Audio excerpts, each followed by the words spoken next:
Hello everyone, welcome back to online study on. आज है friends Tuesday और आपको पता है कि ट्यूसडे के दिन आपको क्या क्या पढ़ना था। एक तो मेडिवल हिस्ट्री के साथ साथ केमिस्ट्री को कवर करना है, ठीक है।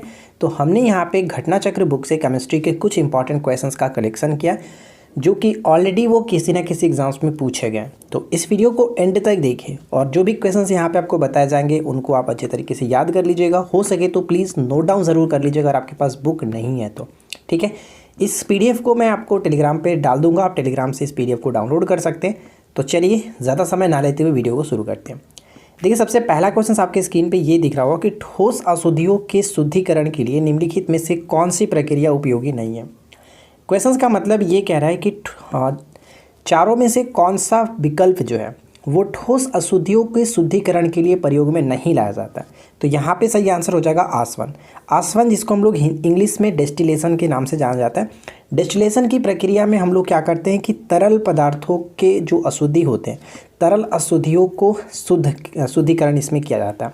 तो यहाँ पे सही आंसर हो जाएगा ऑप्शन ए, ठीक है। तो यहाँ पे इसके बारे में पढ़ सकते हैं कि आसवन जो है, आसवन की प्रक्रिया का उपयोग प्रायः तरल अशुद्धियों यानी कि लिक्विड इम्प्योरिटीज़ के शुद्धिकरण के लिए किया जाता है, जबकि ऊर्ध्वापातन क्रिस्टलीकरण का उपयोग ठोस अशुद्धियों के शुद्धिकरण के लिए किया जाता है। तो ये क्वेश्चन काफ़ी इंपॉर्टेंट है, इसे याद रखना है, ठीक है। चलिए अगला क्वेश्चन क्या बनता है। क्वेश्चन नंबर 4 देखिए। अगला प्रश्न ये कि क्रोमेटोग्राफी की तकनीक का प्रयोग होता है। क्रोमेटोग्राफी तकनीक का प्रयोग किस में किया जाता है। क्रोमेटोग्राफी तकनीक का प्रयोग हम करते हैं एक मिश्रण से पदार्थों को अलग करने में। एक मिश्रण से पदार्थों को अलग करने में ऑप्शन डी बिल्कुल सही आंसर होगा। यहाँ पे आप देख सकते हैं कि क्रोमेटोग्राफी रंगीन रसायनों के मिश्रण को पृथक करने की एक जो कि यहाँ पे रासायनिक तकनीक है। सही आंसर हो जाएगा ऑप्शन डी। अगला प्रश्न ये कि ठोस कपूर से कपूर वाष्प बनाने की प्रक्रिया क्या कहलाता है। यानी कि ठोस कपूर जो है वो डायरेक्ट वाष्प में कन्वर्ट हो जाता है, उस प्रक्रिया को हम लोग क्या कहते हैं। या फिर एग्जांपल के तौर पर हम ये सकते हैं कि किसी भी पदार्थ को अगर हम गर्म करते हैं, कोई भी ठोस पदार्थ है उसको गर्म करते हैं तो वो बिना लिक्विड में चेंज हुए डायरेक्ट गैस फॉर्म में चला जाता है, उसे हम लोग कहते हैं ऊर्ध्वापातन, जिसको इंग्लिश में सब्लिमेशन कहा जाता है। तो यहाँ पर राइट आंसर बन जाएगा ऑप्शन डी। नेक्स्ट क्वेश्चन बनता है कि यूनेस्को ने 2019 के उत्सव को रासायनिक तत्वों की आवर्त सारणी के अंतर्राष्ट्रीय वर्ष के रूप में इसके कितने साल पूरा होने के जश्न में मनाया था। तो 2019 में ये आपका 150 वर्ष पूरा हुआ, क्योंकि 1869 में सबसे पहले इसको पेश किया गया था। राइट आंसर हो जाएगा ऑप्शन बी। इसके संबंध में कुछ पॉइंट्स लिखा गया, हम यहाँ पे देख सकते हैं। यूनेस्को ने 1869 में प्रकाशित आवर्त सारणी के 150 वर्ष पूरे होने पर वर्ष 2019 को रासायनिक तत्वों की आवर्त सारणी के वर्ष के रूप में मनाने का निर्णय लिया था। जिस आवर्त सारणी को आज हम जानते हैं वह पहली बार रूसी वैज्ञानिक जो थे मेंडलीव के द्वारा डिजाइन किया गया था। नेक्स्ट क्वेश्चन है कि भूपर पट्टी में सर्वाधिक पाया जाने वाला तत्व कौन सा है। भूपर पट्टी में सर्वाधिक पाया जाने वाला तत्व निम्नलिखित में से कौन सा है। देखिए फ्रेंड्स, आज केमिस्ट्री था तो सारा क्वेश्चन आपको केमिस्ट्री से ही देखने को मिलेगा। कल हम लोग को पढ़ना है फिजिक्स, तो फिजिक्स के क्वेश्चन हम आपके साथ डिस्कस करेंगे। तो आप घटना चक्र बुक से फिजिक्स को पढ़ लीजिएगा, जहाँ से मन करे वहाँ से। कुछ इंपॉर्टेंट जो क्वेश्चंस होंगे, एक्सपेक्टेड जो क्वेश्चंस होंगे वो मैं आपके साथ डिस्कस करूँगा, ठीक है। तो यहाँ पे प्रश्न है कि भूपर पट्टी में सर्वाधिक पाया जाने वाला जो तत्व है वो कौन सा है। सर्वाधिक तत्व यहाँ पे हो जाएगा ऑक्सीजन। धातु तत्व कहता है तो हम वहाँ पे एल्युमिनियम को टिक करते, फिलहाल एल्युमिनियम तो वैसे भी नहीं है। तो यहाँ पे राइट आंसर हो जाएगा आपका ऑप्शन ए, ऑक्सीजन। देखिए, विभिन्न जो तत्व हैं उनकी मात्रा कुछ इस तरह से दी गई है। भूपर पट्टी में द्रव्यमान प्रतिशत के रूप में oxygen 46.8%, silicon 27.72%, aluminium 8.13%, iron 5%, calcium 3.6% और कार्बन 0.6%। इस तरह से है, ठीक है। अगला प्रश्न ये है कि सबसे अधिक क्रियाशील धातु कौन सा है। सबसे अधिक क्रियाशील धातु निम्नलिखित में से कौन सा है। अकॉर्डिंग टू ऑप्शन सबसे अधिक क्रियाशील धातु को हम लोग पोटेशियम को टिक करेंगे। यहाँ पे ऑप्शन डी बिल्कुल सही आंसर हो जाता है। देखिए, यहाँ पे कुछ संबंध दिए गए थे, जैसे कि दिए गए विकल्पों में सर्वाधिक क्रियाशील धातु पोटेशियम है। क्रियाशीलता के आधार पर जो भी यहाँ पे ऑप्शंस दिए गए थे उनका क्रम यहाँ पे सजाया गया। निम्नलिखित धातुओं में से कौन स्वतंत्र अवस्था में पाई जाती है। स्वतंत्र अवस्था में निम्नलिखित में से कौन पाया जाता है। तो यहाँ पे आपका राइट आंसर क्या बन जाएगा, ऑप्शन हम बी को टिक करेंगे। सोना बिल्कुल सही आंसर है, सोना। देखिए यहाँ पे इसके बारे में बहुत सारी चीज़ें लिखी गई हैं, आप इनको पढ़ सकते हैं। धातुओं में सोना की रासायनिक जो सक्रियता होती है सबसे कम होती है, जिसके कारण ये स्वतंत्र अवस्था में पाई जाती है। धातुओं की घटती हुई यानी ऊपर से नीचे की ओर रासायनिक सक्रियता के क्रम में यहाँ पे लिखा गया, तो आप इनको उतना भी पढ़ करके ध्यान में रख सकते हैं, ठीक है। प्लास्टर ऑफ पेरिस बना होता है, प्लास्टर ऑफ पेरिस जो है वो बना होता है किसका? काफ़ी अच्छा प्रश्न है, जिप्सम का। राइट आंसर हो जाएगा ऑप्शन सी, जिप्सम। और यहाँ पे देखिए कुछ पॉइंट्स लिखा गया, क्या है कि प्लास्टर ऑफ पेरिस का जो रासायनिक सूत्र है, अक्सर ये पूछा था कि प्लास्टर ऑफ पेरिस का रासायनिक सूत्र क्या होता है? कैल्शियम सल्फेट, जो कि हेमी हाइड्रेट कहते हैं, सेमी हाइड्रेट भी कह सकते हैं, यानी कि अर्ध हाइड्रेट भी कहा जाता है। CaSO4 इंटू हाफ H2O, ये याद रखिएगा, बहुत इंपॉर्टेंट याद रखना है, ठीक है। जिप्सम का बना होता है, इसका उपयोग शल्य क्रिया में पट्टियों के रूप में किया जाता है। इसमें मूर्तियाँ तथा मूर्तियों के सांचे भी बनाए जाते हैं, तो ध्यान रखेंगे। अगला प्रश्न ये कि टूटी हुई हड्डियों की रक्षा के लिए प्लास्टर ऑफ पेरिस का प्रयोग होता है, यह क्या है? प्लास्टर ऑफ पेरिस का प्रयोग टूटी हुई हड्डियों को प्लास्टर करने में किया जाता है, तो इसका सही आंसर क्या हो जाएगा? ये बना होता है किसका? जिप्सम का। भी जस्ट ऊपर में देखा आपने, जिप्सम का। राइट आंसर हो जाएगा ऑप्शन डी। देखिए नेक्स्ट क्वेश्चन कह रहा है कि निम्नलिखित में से कौन सा युग में सुमेलित नहीं है? अब यहाँ पे देखिए कौन सुमेलित नहीं है। बॉक्साइट जो होता है एल्युमिनियम से प्राप्त होता है, बिल्कुल सही। एल्युमिनियम का काफ़ी ये फेमस अयस्क है बॉक्साइट। सिनेबार यहाँ पे पारा होना चाहिए था, ना कि कॉपर होना चाहिए था, ये पॉइंट गलत है। कैलेमाइन जिंक के साथ बहुत इंपॉर्टेंट, कई बार ये पूछा जाता है। हेमेटाइट और मैग्नेटाइट तो आपको पता ही है, आयरन के साथ संबंध रखता है। तो यहाँ पे जो गलत होगा वो ऑप्शन हम बी को टिक करेंगे, जो कि ये गलत है, ठीक है। देखिए यहाँ पे जो कि सुमेलित भी किया गया और कुछ पॉइंट्स आपको जानने को भी मिलेगा। बॉक्साइट आपने देख ही लिया। क्यूप्राइट, क्यूप्राइट पूछा था किसका? ये अयस्क है तांबा का, तांबा का क्यूप्राइट, ठीक है। सिनेबार यानी कि मरकरी पारा का है, ठीक है। कैलेमाइन देख ही लिया। हेमेटाइट आपको पता ही है। अच्छा, एक क्वेश्चन बताइएगा कमेंट करके कि लोहा का सबसे शुद्धतम रूप कौन सा होता है? लोहा का सबसे शुद्धतम रूप कौन सा होता है? नीचे कमेंट करके बताइएगा। एल्यूमिनियम धातु को प्राप्त किया जाता है किससे? एल्यूमिनियम धातु को प्राप्त किया जाता है किससे? बॉक्साइट से। सी आंसर बिल्कुल सही होगा, बॉक्साइट। पिच ब्लेंड का संबंध हम यूरेनियम के रख सकते हैं, ग्रेफाइट कार्बन के साथ, और अर्जेंटाइन यानी कि जो कि सिल्वर कह सकते हैं, यानी चांदी के साथ यहाँ पे होगा। तो फिलहाल राइट आंसर आपका सी हो जाएगा, बॉक्साइट। अगला प्रश्न ये कि निम्नलिखित में से कौन सी मिश्र धातु नहीं है? निम्नलिखित में से कौन सी मिश्र धातु नहीं है, बताइए। तो स्टील, ब्रॉन्ज, पीतल ये सभी मिश्र धातु है, लेकिन तांबा मिश्र धातु नहीं होगा। राइट आंसर हो जाएगा ऑप्शन डी। यहाँ पे हम पढ़ सकते हैं कि तांबा तत्व जो है मुक्त एवं संयुक्त दोनों अवस्थाओं में प्राप्त किया जाता है। यह संयुक्त अवस्था में अयस्कों के रूप में पाया जाता है। इसका प्रयोग जो है विभिन्न प्रकार के मिश्र धातुओं के निर्माण में होता है, जबकि पीतल, ब्रॉन्ज और स्टील ये सभी ऑलरेडी मिश्र धातु हैं, ठीक है फ्रेंड्स। आगे बढ़ते हैं। अगला प्रश्न में ये कह रहा है कि जर्मन सिल्वर में सिल्वर कितना प्रतिशत होता है? जर्मन सिल्वर में सिल्वर की मात्रा कितना होता है? सबसे पहले आपको पता होना चाहिए कि जर्मन सिल्वर किसका किसका मिश्र धातु है।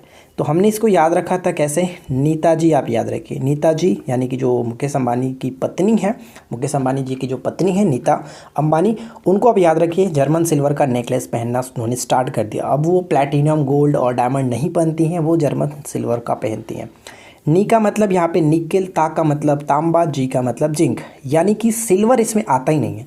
जर्मन सिल्वर में सिल्वर का कोई भी वैल्यू नहीं है, यहाँ पे उसका कोई भी परसेंटेज नहीं होता है। राइट आंसर हो जाएगा ऑप्शन डी, ठीक है। यहाँ पे इनमें से कोई नहीं, हम ऑप्शन डी को टिक करेंगे। अगला प्रश्न देखिए क्या कह रहा है कि बकमिंस्टर जो कि फुलरीन कह रहा है ना, फुलरीन, बकमिंस्टर फुलरीन क्या है?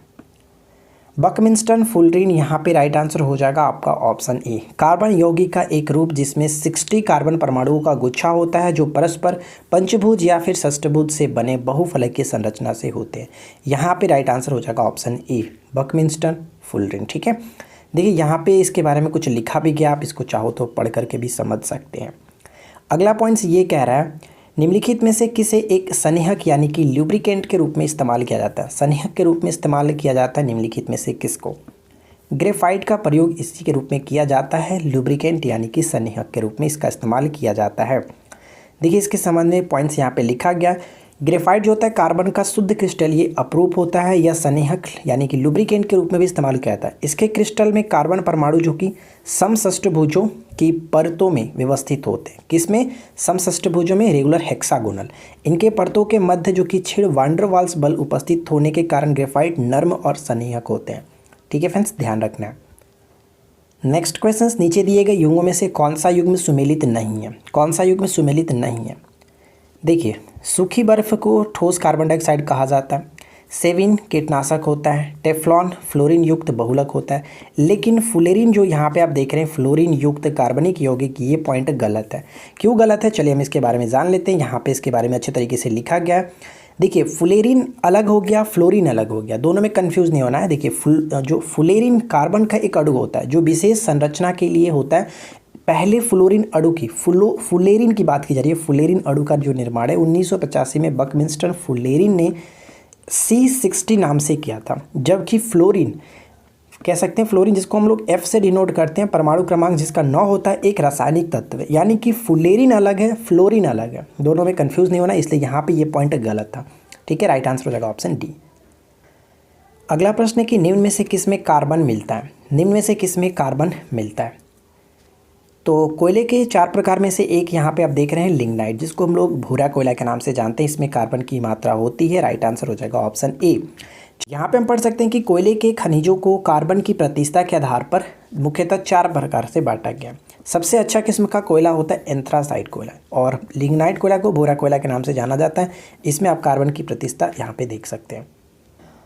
अगला प्रश्न ये कि निम्न में से किसे शुष्क बर्फ कहते हैं। ऊपर में हम लोगों ने देखा था शुष्क बर्फ जो होता है वो ठोस कार्बन डाइऑक्साइड होता है। ठोस कार्बन डाइऑक्साइड यानी सी बिल्कुल सही आंसर हो जाता है। ठीक है, और देखिए ये कुछ समय पहले जो कि बीपीएससी के लिए फेवरेट हुआ करता था। 42वीं में पूछा गया, 43 में पूछा गया, 44वें में लगातार ये पूछा जा रहा था। ठीक है, देखिए यहाँ पे इसके संबंध में कुछ पॉइंट से क्या लिखा गया कि ठोस कार्बन डाइऑक्साइड को शुष्क बर्फ या फिर शुष्क हिम कहा जाता है। यह गर्म करने पर सीधे गैस में परिवर्तित हो जाता है। यानी एक तरह से हम कह सकते हैं कि ये भी ऊर्ध्वापातन यानी कि सब्लिमेशन का उदाहरण माना जा सकता है। इसका प्रयोग आइसक्रीम के निर्माण में तथा प्रभावकारी शीतलक के रूप में भी किया जाता है। राइट, निम्न तत्वों में से किसमें न्यूट्रॉन नहीं होता है। निम्न तत्वों में से किसमें न्यूट्रॉन नहीं होता है। तो अकॉर्डिंग टू ऑप्शन हम राइट आंसर सी को टिक करेंगे। हाइड्रोजन में कोई भी न्यूट्रॉन नहीं होता है। अगर आपको इसके अंदर से थोड़ा सा पूछ लिया जाए कि हाइड्रोजन के किस समस्थानिक में न्यूट्रॉन नहीं होता है, तो वहाँ पे आपको ध्यान रखना है कि प्रोटियम करेक्ट आंसर होगा, क्योंकि हाइड्रोजन के 3 समस्थानिक होते हैं। पहला प्रोटियम, दूसरा आपका ड्यूटेरियम जिसको हम लोग भारी जल के नाम से जानते हैं, और तीसरा आपका ट्राइटियम होता है। जो प्रोटियम होता है इसको 1H1 कहते हैं, और इसमें कोई भी न्यूट्रॉन नहीं होगा, क्योंकि अगर हम इसको घटाएंगे 1 - 1 तो 0 आ जाएगा, न्यूट्रॉन की संख्या 0 होगा। लेकिन इसमें 1 न्यूट्रॉन, इसमें 2 न्यूट्रॉन आपको देखने को मिलेगा। तो राइट आंसर फिलहाल हम ऑप्शन सी को टिक करेंगे, और इसके संबंध में कुछ पॉइंट्स भी लिखा गया, आप यहाँ पे पढ़ के भी समझ सकते हैं। ठीक है, जो मैंने आपको बताया वही चीज़ यहाँ पे भी लिखा गया। चलिए अगला क्वेश्चन क्या कह रहा है। नेक्स्ट क्वेश्चन ये बनता है, वनस्पति तेल से वनस्पति घी बनाने में प्रयुक्त होने वाला गैस कौन सा है। वनस्पति तेल से वनस्पति घी बनाने में प्रयुक्त होने वाला गैस कौन सा है, वो है आपका राइट आंसर हो जाएगा हाइड्रोजन। हाइड्रोजन बिल्कुल सही आंसर, ऑप्शन हम ए को टिक करेंगे। और इसके संबंध में कुछ पॉइंट्स यहाँ पे लिखा गया, आप पढ़ सकते हैं। वनस्पति तेलों से वनस्पति घी हाइड्रोजनीकरण की प्रक्रिया, अगर प्रक्रिया पूछे तो हाइड्रोजनीकरण होता है, और गैस पूछे तो हाइड्रोजन होता है। प्रक्रिया के द्वारा बनाया जाता है, और इसमें उत्प्रेरक कैटलिस्ट के रूप में किसका प्रयोग करते हैं, निकेल की बारीकी चूर्ण का प्रयोग उत्प्रेरक की उपस्थिति में। वनस्पति तेलों के साथ हाइड्रोजन वसा बनती है। तो ये पूरी प्रक्रिया आप यहाँ पे देख सकते हैं, बनाया गया हाइड्रोजनीकरण कहलाती है। राइट, अगला प्रश्न है कि कौन सी गैस जो कि नोबेल गैस कहलाती है। कौन सी गैस नोबेल गैस कहलाती है। तो यहाँ पे राइट आंसर बन जाएगा ऑप्शन सी, यानी कि helium. According to option helium यहाँ पे आपका नोबेल गैस, उत्कृष्ट गैस यानी कि इनर्ट गैस हम यहाँ पे कह सकते हैं। देखिए यहाँ पे कुछ पॉइंट्स लिखा गया, जैसे आवर्त सारणी के समूह 18 में, यानी कि 18वां जो समूह है, अंतिम जो समूह है, उसमें 6 तत्व पाए जाते हैं, helium, neon, argon, krypton, xenon और रेडॉन। ये सभी के सभी यानी कि निष्क्रिय गैसों के अंतर्गत आते हैं। ये सभी सामान्य ताप पर रासायनिक रूप से अक्रिय गैस है। ये गैसें उत्कृष्ट धातुओं जैसे प्लैटिनम और गोल्ड के साथ समान मुक्त अवस्था में पाई जाती है। इसमें रासायनिक क्रियाशीलता का अभाव होता है, या अतः इन्हें उत्कृष्ट गैस कहते हैं। इनके बातम कोष में इलेक्ट्रॉनों की संख्या कितनी होती है, 0 होता है। ये ध्यान रखिएगा, क्वेश्चंस पूछा जाता है। ठीक है फ्रेंड्स, तो देखिए आज के इस वीडियो में यहाँ पे हमारे पास इतने सारे क्वेश्चंस थे। आई होप कि आप लोगों को ये वीडियो डेफिनेटली पसंद आएगा। वीडियो अच्छा लगा हो तो ज़रूर लाइक करें, और इस वीडियो के रिगार्डिंग कोई सुझाव हो तो आप नीचे कमेंट करके बता सकते हैं। और कल जो कि आपको फिजिक्स पढ़ के आना है, तो फिजिक्स आप अच्छे तरीके से पढ़ लीजिएगा, कहीं कहीं से पढ़ लेंगे, क्योंकि क्वेश्चंस हम आपको रैंडमली देंगे, ताकि आपको एक टेस्ट के थ्रू लगे कि हाँ ये अलग अलग क्वेश्चंस आपके सामने रखा जा रहा है। ठीक है फ्रेंड्स, तो बस आज के इस वीडियो में इतना ही। मिलते हैं नेक्स्ट क्लास में। Thanks for watching, keep learning, have a good day.